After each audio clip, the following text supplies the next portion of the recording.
En Radio Usal hay hueco para la historia. Adéntrate en el pasado. Vívelo en Radio Universidad con historias de bolsillo. Los lunes a las 5 de la tarde en el Aula 89. Historias de bolsillo con Daniel Justo y Moisés Rodríguez.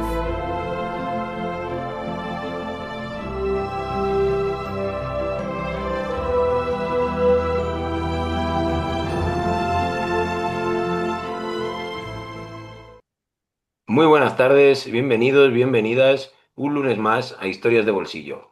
Esta semana, como presentará Sofía en unos instantes, vamos a tocar un tema que nos lleva, pues bueno, prácticamente 1000 años atrás, aunque depende del caso al que abordemos, pero que es un muy digno programa para ser el 227 en estos finales de noviembre y que además trae a un invitado que es muy especial tanto para Sofía como para mí, ¿verdad, Sofía?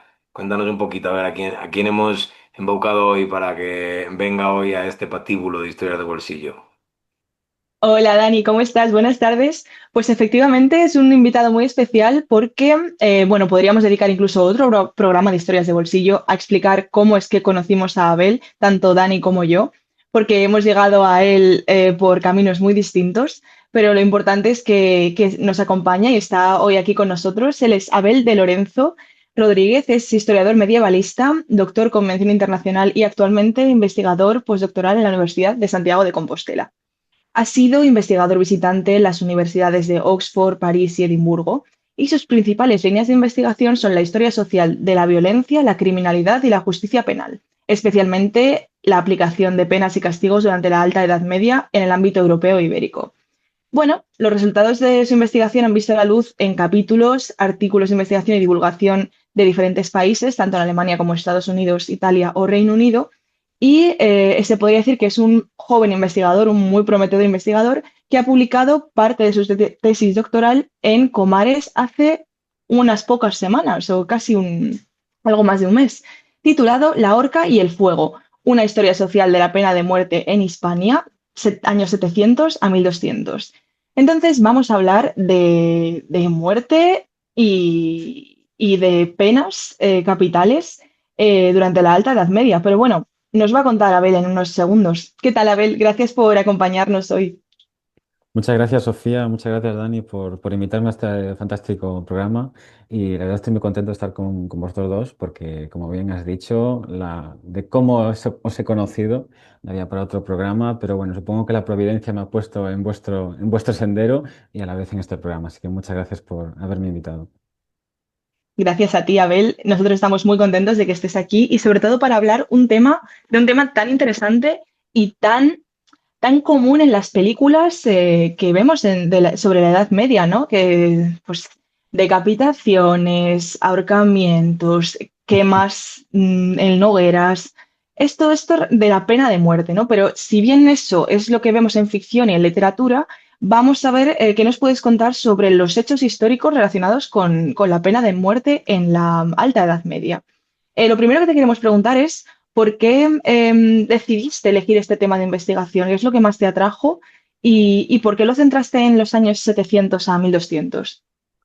Pues muchas gracias, Sofía, por esta pregunta que yo creo que tiene, bueno, manifiesta muchos problemas de por qué empecé esta investigación, desde motivos personales y también motivos epocales, ¿no? Motivos de en qué situación estaba la historiografía alto medieval en Europa Occidental y en concreto en España en ese momento.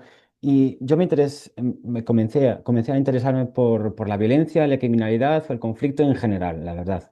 Ya desde el TFG, o sea, el trabajo de fin de grado, me vine interesando sobre la paz de Dios, sobre estos mecanismos que la Iglesia, las instituciones eclesiásticas habían creado para controlar la violencia, a priorísticamente, claro, esto se dice. Y después empecé mi proyecto de tesis sobre algo que ya estaba en el ambiente, pues había proyectos de investigación sobre la justicia, hay que recordar pues contribuciones como las de Wendy Davis sobre la justicia en el noroeste ibérico en este mismo periodo, ¿no? En el periodo alto medieval, sobre todo el que llega hasta el año 1000. Pero Estaba especialmente interesado en aquellos hechos más considerados delictivos, de crímenes de sangre, ¿no? Sobre todo los homicidios, pero también otros motivos de conflicto como los robos o los adulterios. En general, cómo el poder y las distintas instituciones de poder, porque son muy variadas y es muy complejo, regulaban en esta época todas estas situaciones. Entonces empecé a acumular referencias, empecé a sondear las fuentes y sobre todo empecé a conocer la historiografía anterior y me percaté de que, por ejemplo, en la historia del derecho había una especie de ausencia de qué realmente estaba, cómo actuaba la ley o cómo actuaban las leyes criminales en este periodo. Entonces, más o menos, en la historia clásica del derecho se pasaba del Liber Iudicum, esto es en el siglo VIII, ¿no? Más o menos, a lo que es ya las siete partidas en el siglo XIII.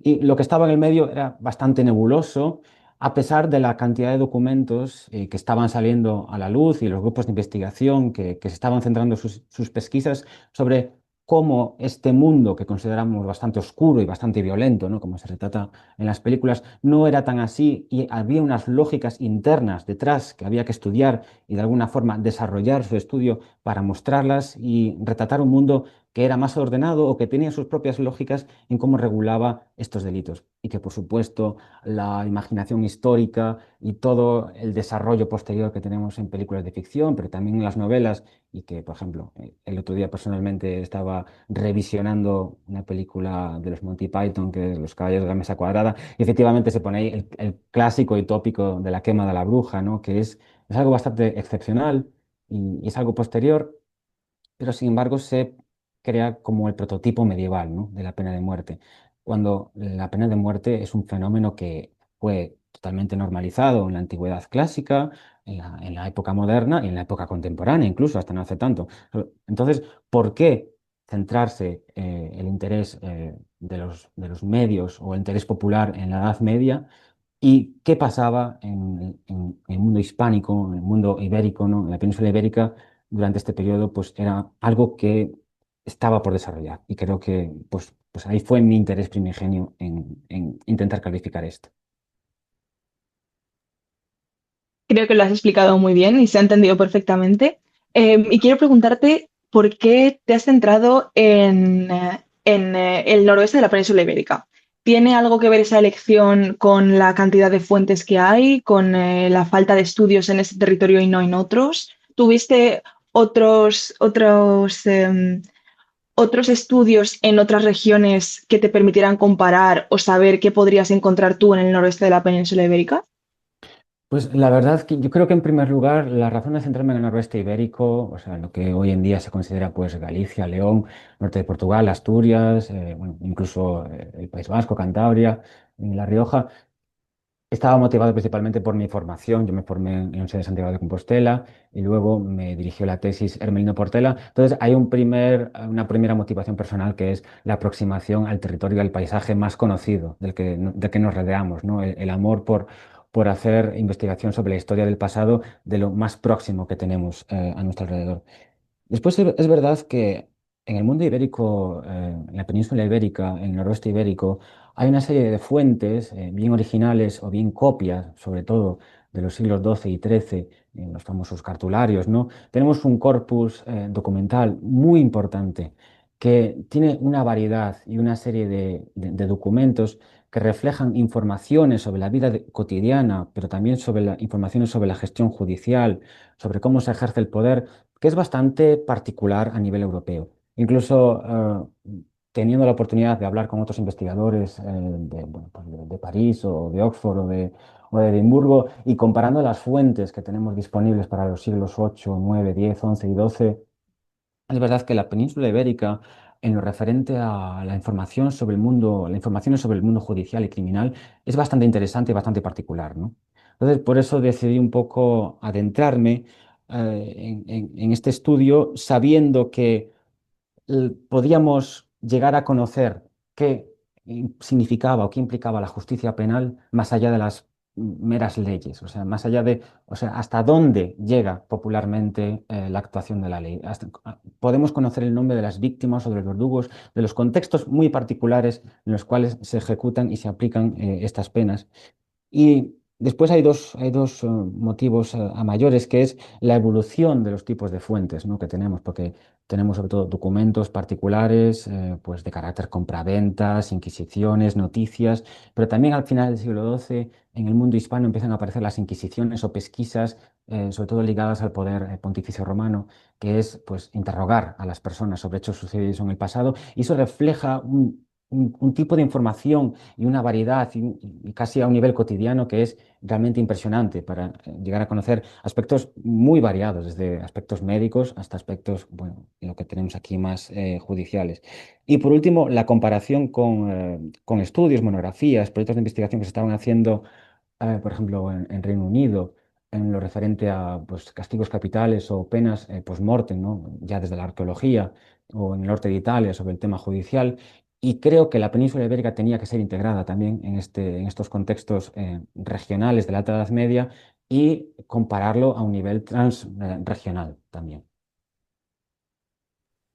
Luego que esa es una iniciativa que comparten y compartimos muchos proyectos de alta edad media, ¿no? Que han pasado también por estos micrófonos. Y además, específicamente, en este caso, con tu tema de investigación, planteabas al principio digamos, un momento inicial, como es el Liber Judicum, y un momento, digamos, de nuevo inicio, o nuevo comienzo, o de final en este periodo, como serían las partidas. Pero claro, esas fuentes, que serían de máximas, no son como acabar de explicarnos las que has manejado. Es decir, ¿qué particularidades dentro de las fuentes que has manejado con diplomas, con explicaciones de procesos desarrollados paso a paso y no tanto anclados a la norma? Es decir, tú no has analizado leyes, ni has analizado normas, o al menos no has hecho solo eso. ¿Qué particularidades te parece que tiene este enfoque de analizar los procesos desde dentro a través de los diplomas y de la documentación, en lugar de creerse, digamos, a pies juntillas lo que aparece en la legislación? Pues yo creo que la particularidad, y va en cuanto al método utilizado, es que podemos triangular la información, o sea, ver un mismo fenómeno desde distintos puntos de vista y a la vez, de alguna forma, consolidar la información. Por ejemplo, si tenemos un caso de estudio, como me pasó realmente de una forma muy particular con el tema de la horca, ¿no?, con la pena capital de la horca, porque era un fenómeno que yo observaba tanto en Italia como en el mundo germano, como en el mundo franco, desde una época muy temprana, ese tipo de muerte. Y sin embargo, en el mundo ibérico se me resistía muchísimo encontrar cualquier tipo sobre este tipo de pena de muerte hasta una época muy tardía. Entonces, lo que yo decía es, ¿qué está pasando aquí, no? ¿Hay realmente una ausencia de este tipo de castigo? O sea, es un castigo que llega más tarde, es una innovación pues, que se produce más en Centro Europa o en el espacio franco, y después llega a la península ibérica cuando se integra más pues, en el siglo XII con otras redes diplomáticas y judiciales y legales. Entonces, ¿qué está pasando aquí? Entonces, lo que pude hacer en este caso, con el caso de la horca, es triangular la información. Entonces, teníamos la aparición de fuentes plásticas de la cultura, pues la escultura románica, por ejemplo, y eso estaba en paralelo al auge de los primeros fueros regionales urbanos respecto a la aplicación de este castigo capital, y a la vez lo que teníamos de maravilloso, y ya era como triangular totalmente la información y confirmarla, por tanto, es que, por ejemplo, en Santiago de Compostela teníamos una referencia sobre un testamento de un hombre que va a ser ejecutado, que establece todas las mandas testamentarias sobre sus propiedades, y reconoce que va a ser ejecutado por la horca o que está preso por los jueces. Y en esa misma década se estaba creando el Pórtico de la Gloria, o sea, la gran plástica románica de la Catedral de Santiago, donde ahí ya aparecía también los condenados a la horca. Entonces, la misma ciudad, en el mismo lugar urbano, ¿no?, en el mismo, en la misma área, teníamos estos dos fenómenos que se triangulaban ya totalmente, con que en ese mismo lugar que es Santiago de Compostela, desde el año 1120 teníamos referencias de que el castigo capital por la horca ya se estaba utilizando, y que los fueros urbanos lo estaban aconsejando por las disposiciones del arzobispo. Por tanto, teníamos esta triangulación, o sea, tres diferentes fuentes nos hablaban de este fenómeno, haciendo que la certificación de que esto estaba sucediendo y que era un fenómeno posiblemente nuevo y de final del siglo XII se estaba produciendo, ¿no? Entonces, como bien dices, lo que nos queda frente al mero estudio de las leyes o frente a la artificialidad o incluso lo virtual que tiene cualquier ley, incluso hoy mismo las leyes son virtuales, ¿no? No todo lo que dice la Constitución española se cumple a rajatabla, ¿no? No todo lo que dice el Código Penal se cumple a rajatabla y sobre todo en una época como son los siglos X-XI, donde las estructuras de poder son sobre todo estructuras de negociación entre diferentes partes, que un juicio es ante todo la manifestación de los poderes, de los diferentes poderes que entran en cuestión ante un conflicto dado y que en el caso de la pena capital, pues es ¿cómo decirlo? Es la pena más dura o la manifestación de soberanía más dura y más agresiva que puede ejercer el poder, que es sobre todo un castigo artificial también, porque es más bien una amenaza que un castigo en sí. Eso es también interesante, ¿no? Y se ve con muchas otras situaciones de la resolución de conflictos de la Edad Media. Esa idea de que hay una amenaza detrás de la aplicación o no de ese castigo, y yo creo que volveremos a ese tema más adelante. Pero yo creo que nuestros oyentes tendrán en mente algunas dudas relacionadas con un poco el origen, ¿no? Del sentido de que exista una pena de muerte. Eso es un tema que en tu libro repetimos la horca y el fuego tratas en uno de tus capítulos. Precisamente te centras en ese, no sé si origen, porque en realidad no es exactamente el origen de la pena de muerte, sino un poco, corrígeme si me equivoco, una internada en cómo se va desarrollando la pena de muerte en el contexto, digamos, legislativo del mundo romano, del mundo latino, en el que en la Edad Media peninsular es en buena medida heredera, corrígeme si me equivoco. Es ese Ujú. capítulo 2, ¿no? Que ya llamas tú la herencia de Tarquinio, ideología y fundamentación y ejecutores. Cuéntanos un poquito quién fue este Tarquinio y qué tiene que ver con la pena de muerte. Sí, Tarquinio es un ejemplo, ¿no? Es como siempre estoy interesado en personificar aspectos más bien abstractos que están sucediendo en las leyes o en los fenómenos teóricos.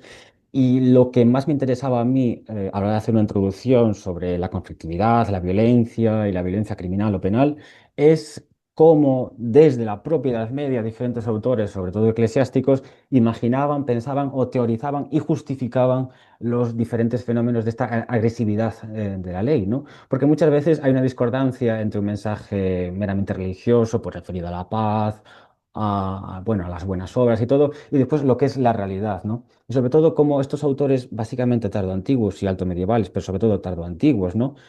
Cómo son capaces de gestionar la herencia romana e integrarla con lo que es el nuevo fenómeno del cristianismo. Entonces, Tarquinio el Soberbio, es el último rey romano, por tanto es el mito fundacional de la República Romana y esto nos retrotrae muchísimo, muchos siglos antes de nuestro objeto de estudio. Pero lo interesante es que ya desde Jerónimo de Estridón y después Isidoro de Sevilla o Pseudo Fredegario o diferentes autores tardoantiguos, sobre todo autores de crónicas, lo que hacen es establecer en Tarquinio el Soberbio el origen o el creador de diferentes procedimientos penales como es el exilio o las cárceles, o los procedimientos de encarcelamiento en general, más que de la pena de muerte.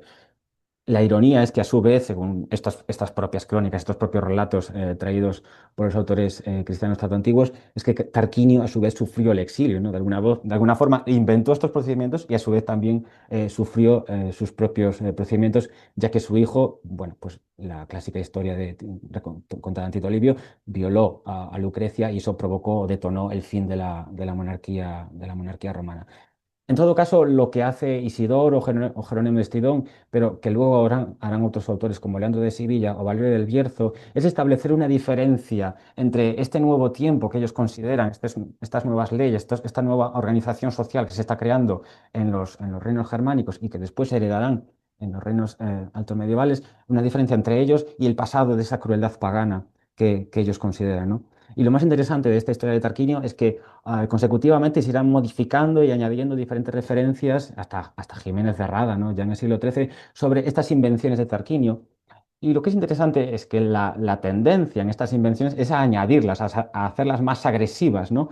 A echarle la culpa al pobre de Tarquinio, pues, de muchas más cosas que no solo el fin de la monarquía romana. Entonces, mi perspectiva era introducirme un poco en las bibliotecas legales de estos autores que habían creado estas crónicas, pero también habían tenido influencia en la creación de los corpus legales, como el ejemplo máximo es Isidoro de Sevilla, hasta el punto de que Beato de Liébana, en su famoso tratado, que es, no solo es un tratado teológico sobre el Apocalipsis, sino que es también el rastro de un símbolo del pensamiento de su época y el pensamiento en concreto del norte peninsular en el siglo VIII, cuando dice Beato de Liébana que los Dios o los ángeles cuando castigan, o los reyes cuando castigan, son igual que los ángeles cuando ejercen su autoridad de castigo, ¿no? Siempre hay una duplicidad entre el poder soberano, que es el poder también divino, ¿no? Es el reflejo y la justificación de la pena de muerte y de las torturas tiene por fundamentación última este tipo de funciones, ¿no? Entonces, fue una lección personal bastante un poco arriesgada, pero lo que me interesaba es cómo pensaban y qué tipo de pensamiento teórico tenían ya desde la propia época medieval, más que centrarme en los desarrollos posteriores del siglo XIX, de César Alambroso hasta Michel Foucault, o Carl Schmitt o Benjamin sobre estos tipos, sobre cómo el poder justifica la violencia ejercida legalmente y socialmente.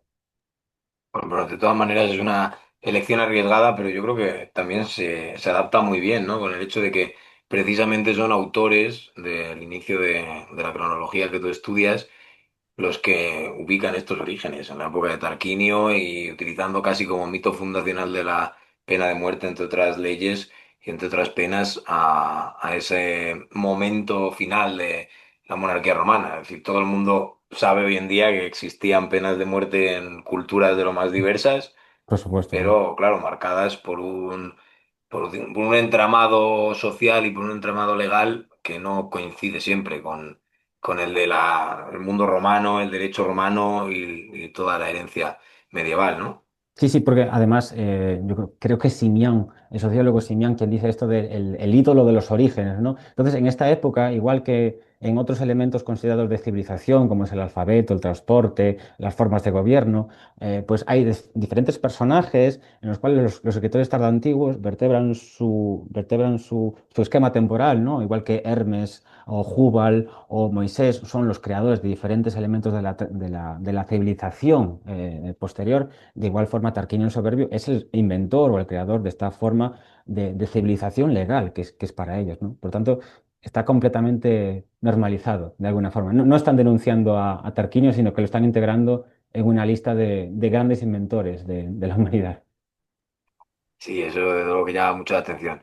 Sobre todo porque el mundo en el que viven estos autores está también muy influido por, bueno, por la herencia más germánica, ¿no?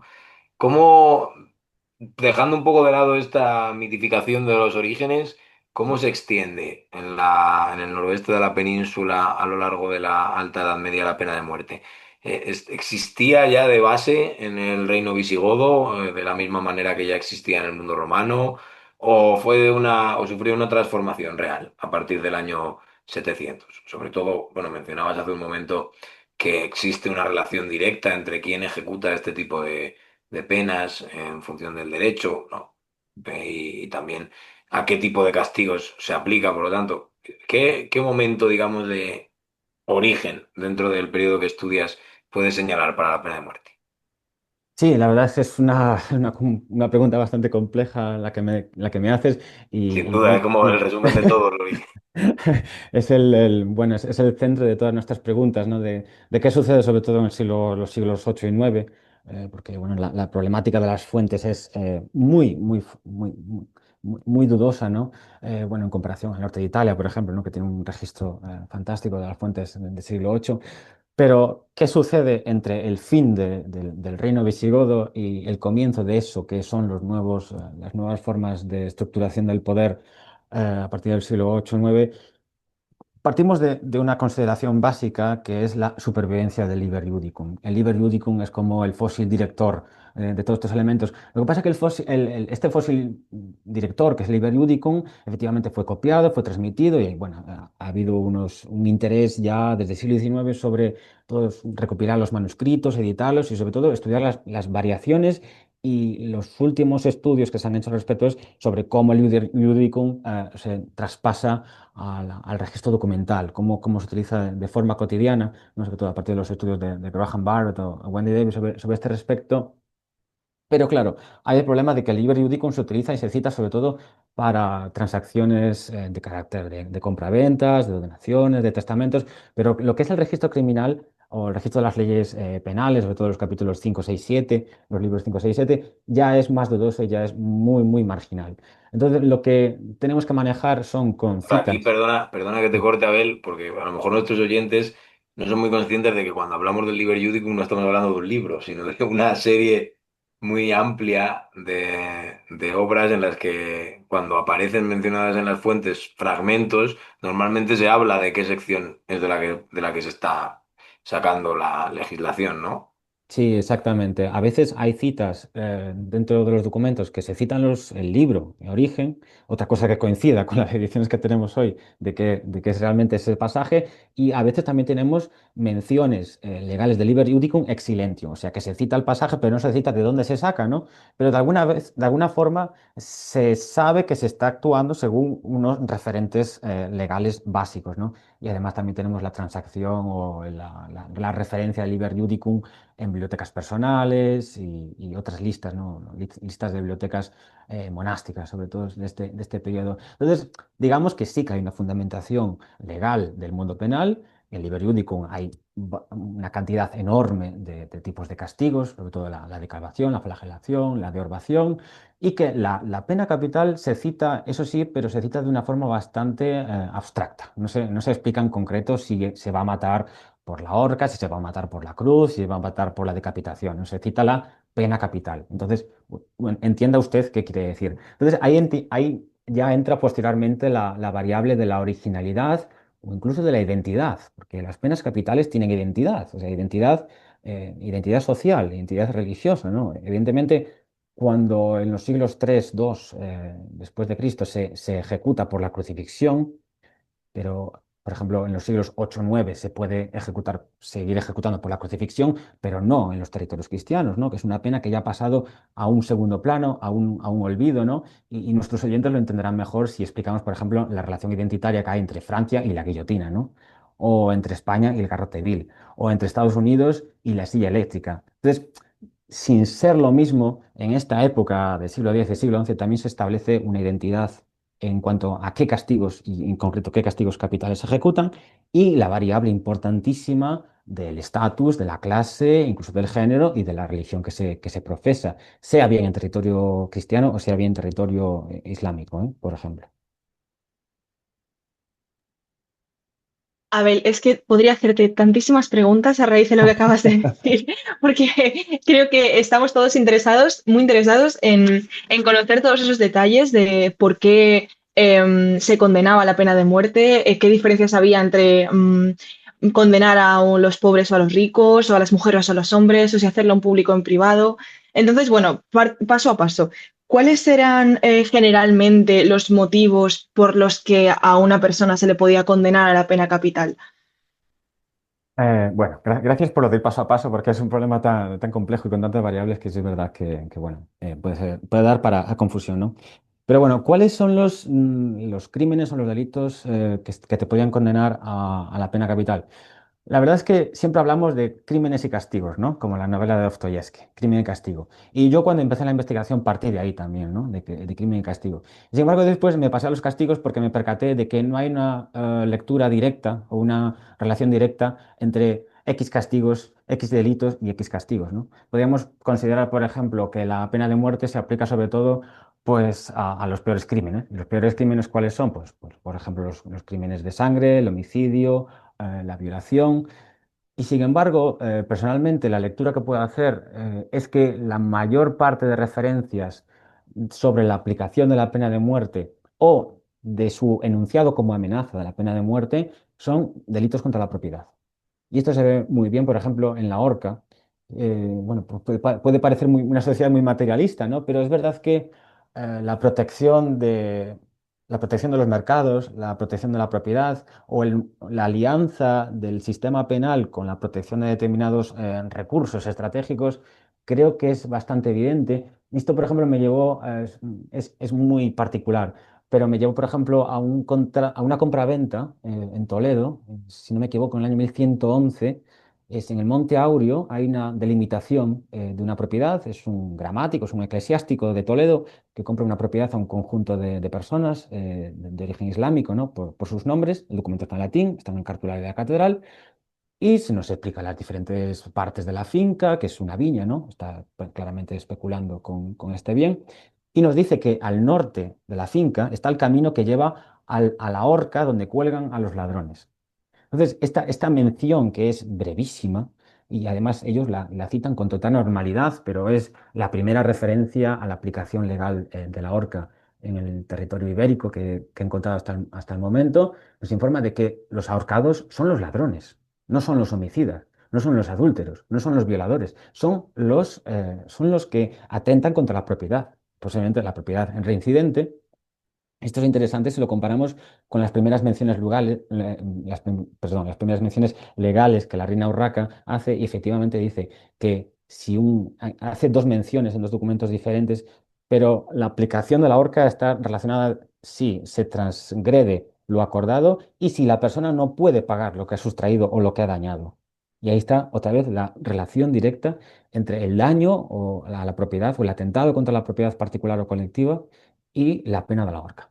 Además, la pena de la horca es una pena completamente visible, es la gran innovación de este periodo.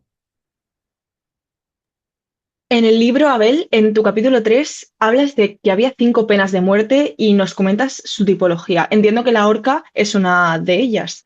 ¿Cuáles son las demás? Sí, la horca es el gran ejemplo, ¿no? Por la innovación que está, la innovación bastante bien documentada que es a finales del siglo XI, principios del siglo XII, y la razón de elegir estas 5 formas de pena capital, aunque una es un capítulo dedicado a las formas de pena de muerte que no sabemos exactamente cuál era. O sea, que hay documentos, por ejemplo, un documento de Otero de las Dueñas, donde se sabe que también se mató a una persona por un hurto, por un robo, pero no se explica cómo. Entonces, bueno, teníamos que explicar también que hay formas de pena de muerte que la gente, cuando escribe el documento, cuando hace el proceso, pues no es necesario explicar, ¿no? Entonces, los otros 4 tipos de pena capital que establezco es porque, aparte de tener una tradición legal bastante bien conocida, una tradición de los fueros, del liber iudicum, de diferentes menciones, incluso en la geografía, en textos religiosos, penitenciales, que sean formas de muerte que también estén documentadas en casos de estudio. Aunque sea un caso de estudio solo, aunque sea una sola referencia, como tenemos en el caso de, por ejemplo, el despeñamiento, ¿no? Que es tirar a una persona desde un precipicio, como tenemos documentado a final del siglo XI, pues que al menos haya un caso de estudio que referende o que ilustra que la ley que lo menciona no es virtual, o sea, que no es un artificio que es solamente heredado o un fósil de la época antigua. Incluso he de decir que dejé fuera del libro 2 tipos de pena de muerte que yo creo que se aplicaban. En concreto, la lapidación es muy problemática, pero al no tener ningún caso de estudio particular concreto, decidí dejarlo fuera, ¿no? Y que bueno, aparecerá en otro capítulo, en otro libro. Y sí que es verdad que después de acabar el libro publiqué algo sobre una condena a ahogamiento, o sea, en el mar. Y ahí sí teníamos caso de estudio y es muy interesante porque era un castigo que sin este caso de estudio documentado en Galicia ya a principios del siglo XIII, sin este caso de estudio en concreto, e incluso conocemos a la persona ejecutada y conocemos a su familia, sin este caso yo realmente sería muy escéptico de que esta gente está aplicando la pena del saco, que es una pena romana, ¿no? Es bastante, bueno, hay que ser un poco escéptico con todas estas cosas, ¿no? Entonces, las otras 4 penas capitales que incluí en el libro es, por un lado, el despeñamiento, como ya he dicho, que es también un castigo romano, pero un castigo que también está enunciado en diferentes fueros en el siglo XII en el norte ibérico. La decapitación, por supuesto, aunque es un castigo más vinculado de carácter bélico, con luchas de frontera, sobre todo, y además la decapitación y las cabezas también enuncia un problema semiótico, porque se establece como una especie de comunicación, ¿no? Entre cristianos, entre los reinos del norte y del sur de la frontera. Y por otro lado, la tercera sería la horca, por supuesto, y su vinculación con el robo y los 3 casos de estudio que ofrecieron también 3 diferentes perspectivas de cómo se aplica esta cómo se aplica o cómo se enuncia como amenaza esta pena de muerte. Y por último, la hoguera, ¿no? Que es lo más famoso, lo más mainstream que podemos hablar de este periodo. Sobre la hoguera, te vamos a preguntar después, porque dedicas un capítulo entero a hablar de esta pena de muerte. Y efectivamente, al ser lo más mainstream, pues entiendo que dará mucho de lo que hablar. Pero antes quiero preguntarte por el tema de los estratos sociales o la clase social. ¿Había algunas penas que se aplicasen a ricos o a pobres? ¿O las penas, los crímenes iban asociados al castigo y no al estatus social de la persona? Digamos que habría una respuesta fácil y es decir que, bueno, si los estratos bajos sufrirían más las penas y por tanto, bueno, pues hay una relación directa. Pero la cuestión es más compleja, porque es verdad que, sobre todo a partir de los registros cronísticos, pero también documentales, certificamos que el caso de la ira regis o la actuación del poder supremo en casos de traición o en otros casos que no son exactamente criminales, sí que pueden conllevar penas bastante agresivas, incluso la pena de muerte, aunque es muy raro, pero otro tipo de penas, como la de orbación o como el exilio sí que son relativamente frecuentes, pero por lo general he de decir que el principio de separación de clase, como decía antes con la horca, es decir, si tú no puedes pagar esto, si tú no puedes enfrentar, si no puedes defenderte adecuadamente de manera en un encuentro judicial, estás ya de alguna forma condenado. Hay una predisposición a esa condena. Lo que pasa es que hay un problema aquí también mayor, que tiene que ver con la metodología y con la heurística, o sea, con las fuentes que tenemos. Porque evidentemente una persona eh, que tiene un proceso más o menos breve, que no puede pagar, en los cuales no participa gente muy poderosa, pues evidentemente el registro documental ese va a desaparecer posiblemente. O sea, tenemos que partir de la base de que habría miles de casos que no se documentasen, e incluso de los que se documentasen habrían desaparecido, ¿no? Porque una persona que no deja rastro material o que no deja una transacción de propiedades importantes no merece la pena ser recordado o registrado en algún lugar.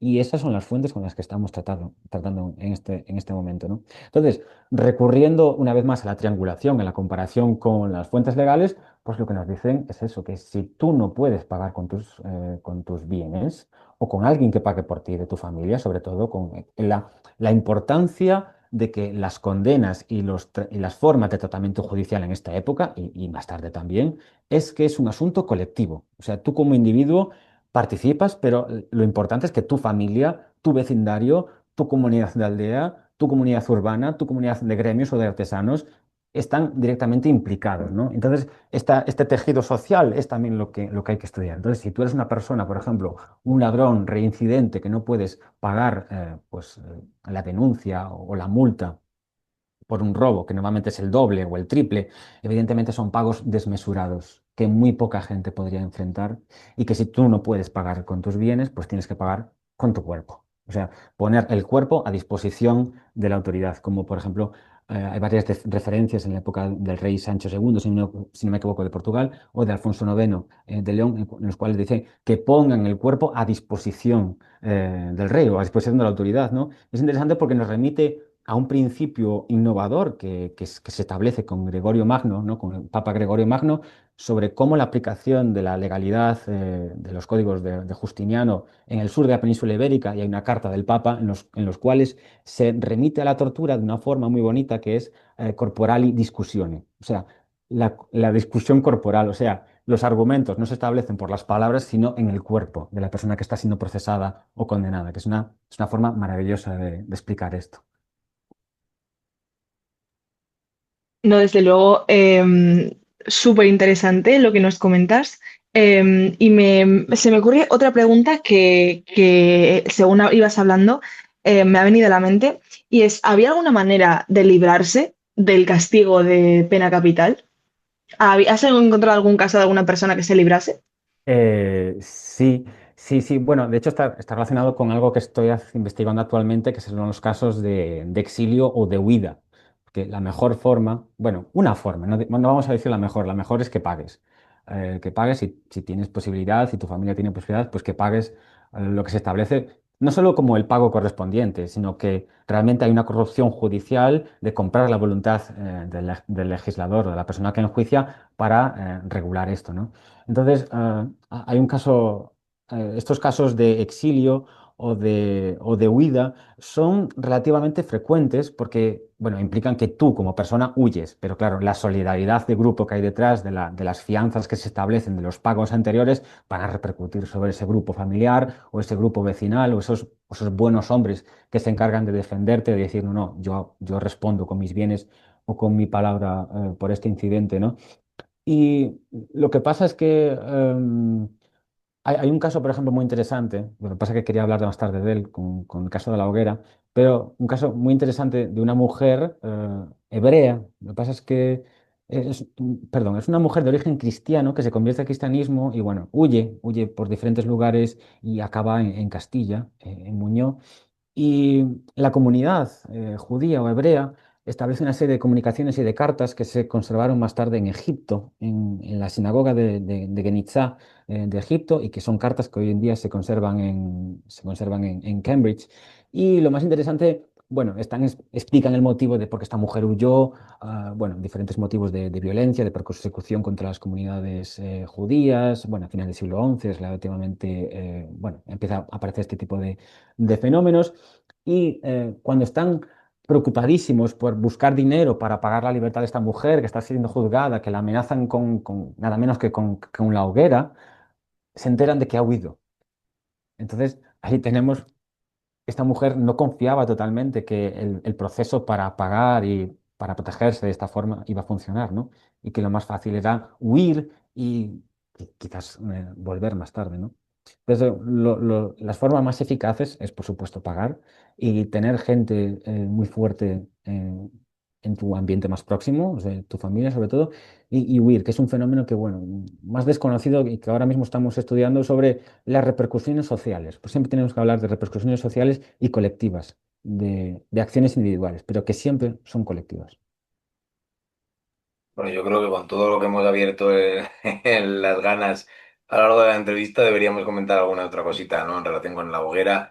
Sobre todo porque es evidente que cualquier entrevista que pudiéramos hacer sobre este libro ahondaría en temas de los que habitualmente se consideran medievales, pero no tenemos tan claro hasta qué puntos fueran comunes en la Edad Media.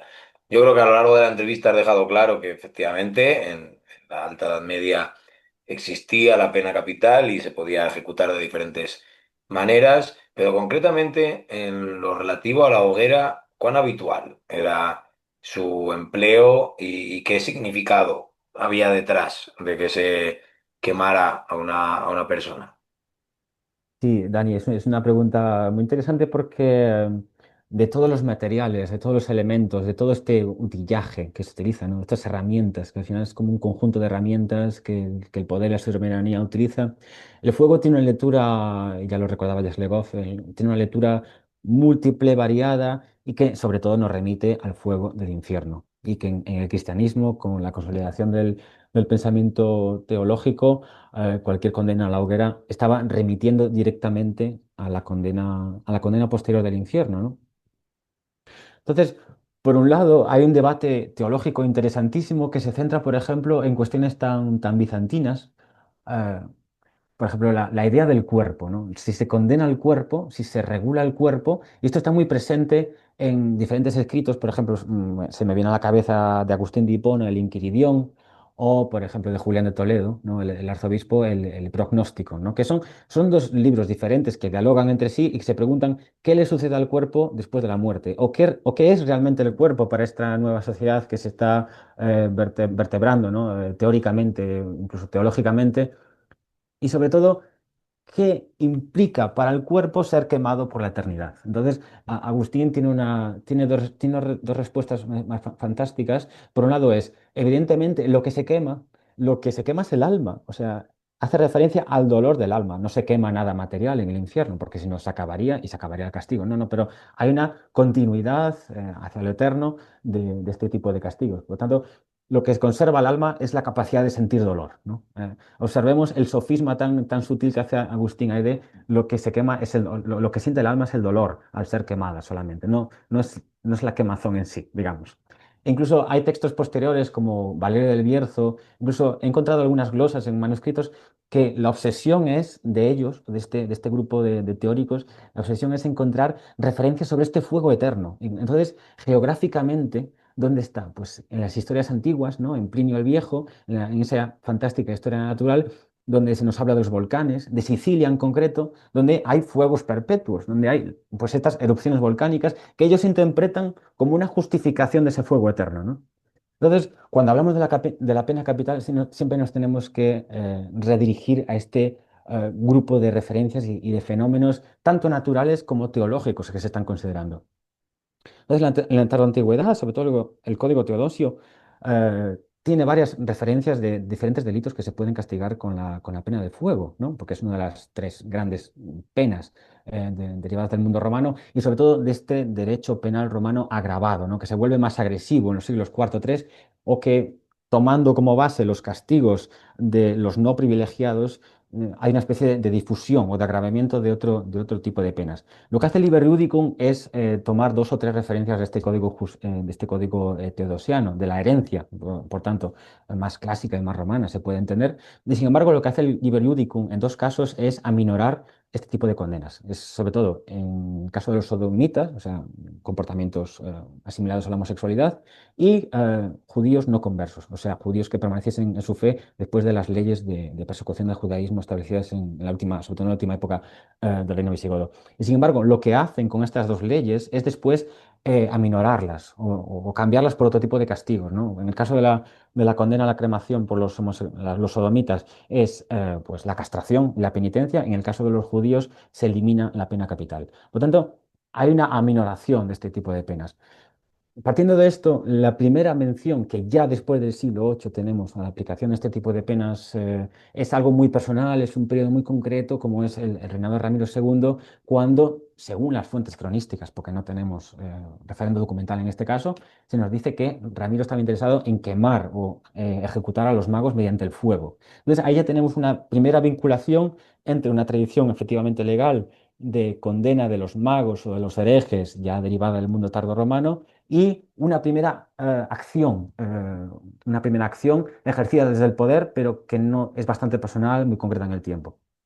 Esto es interesante porque el tema de las hogueras ha sido muy estudiado, sobre todo vinculado a las herejías, a los cátaros, a regulaciones posteriores, sobre todo en Francia, y se establece como fecha de bautismo las grandes quemas que en el año 1033 se producen en Orleans contra un grupo de herejes, ¿no? Entonces, siempre hay esta vinculación entre herejía y fuego, y que, por supuesto, tiene referendo teológico. Sin embargo, es más dudoso porque en la península ibérica y en el periodo que he trabajado solo tenemos dos casos prácticos sobre este tipo de condenas. Una fue una amenaza porque huyó, que es el caso de la judía que expliqué antes, que, bueno, que era de origen anglo-normando, después fue a Narbona, en Francia, después se exilió en Muñó y fue procesada en Nájera, por lo cual la comunidad judía ruega su puesta en libertad y al final ella finalmente huye, no sabemos nada más, solamente conservamos dos pequeños extractos de documentos que se conservan, como he dicho, en Cambridge, originarios de Egipto, o sea, una carta que con sucesos de Castilla había llegado hasta Egipto. Imaginémonos la trascendencia o la relevancia de esto.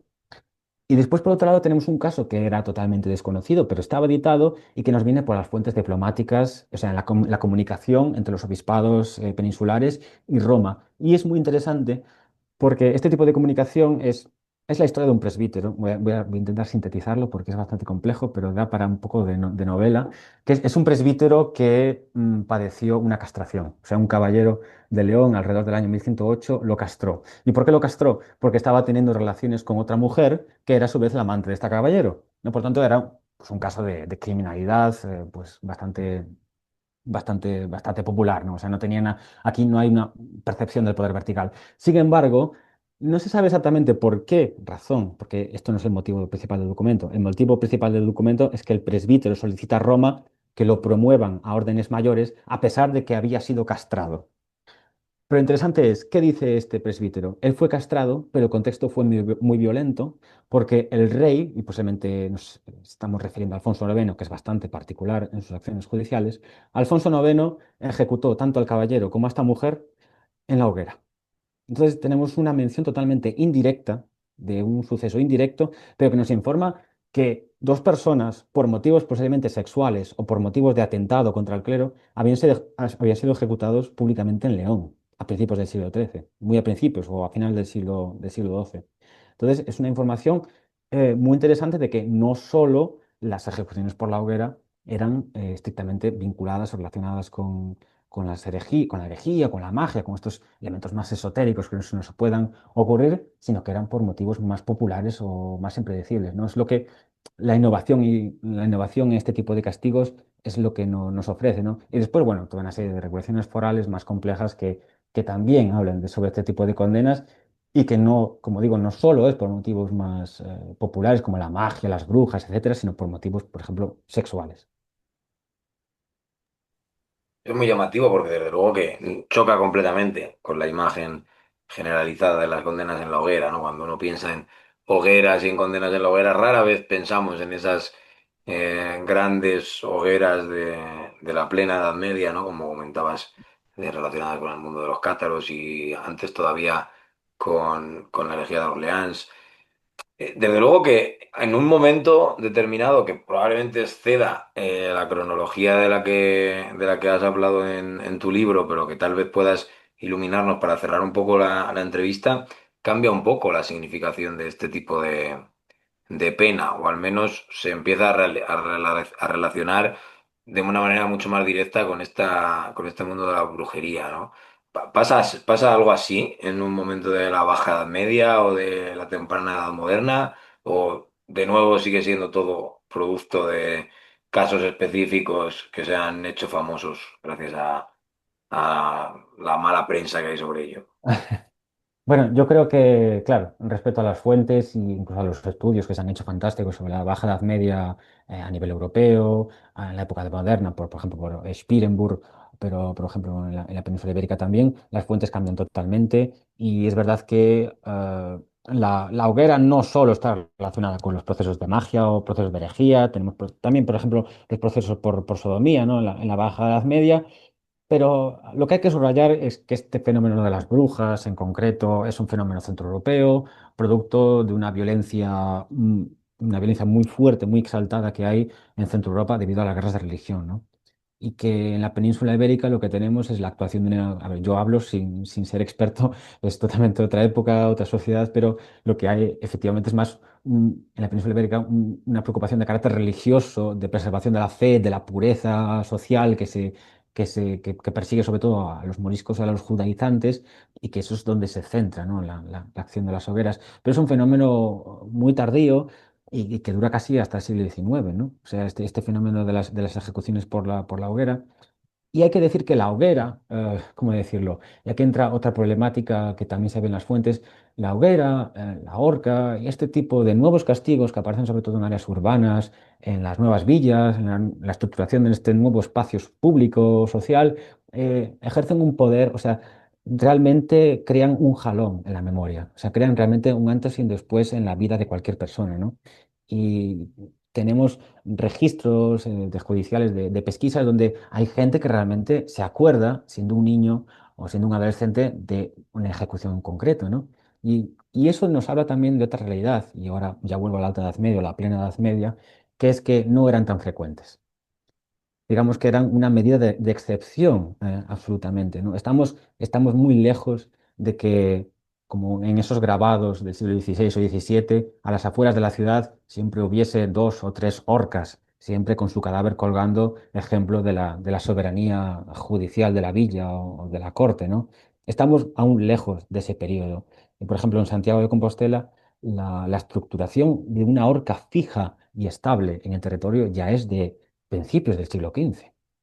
O sea, lo que existiría antes, efectivamente, son estructuras de poder, estructuras judiciales, estructuras personales, como los sayones, como otros funcionarios de la justicia, que más o menos, como decirlo, son los mamporreros, los que ejecutan el poder más violento, pero una estructura fija y más agresiva ya es de un periodo posterior, sin excluir que no podemos considerar a la Alta Edad Media un paraíso comunal sin un ejercicio de poder agresivo, ¿no? Yo creo que estas vidas en concreto, estas vidas personales, lo que nos ofrecen es una ventana a un mundo mucho más grande que hemos perdido, pero que también son significativos para conocer cómo es la sociedad, yo creo que es lo que nos debe interesar como historiadores al final. Yo creo que desde luego que es un cierre pues muy adecuado, ¿no? Para este programa en el que casi hemos hecho un homenaje a estas vidas de las que comentabas.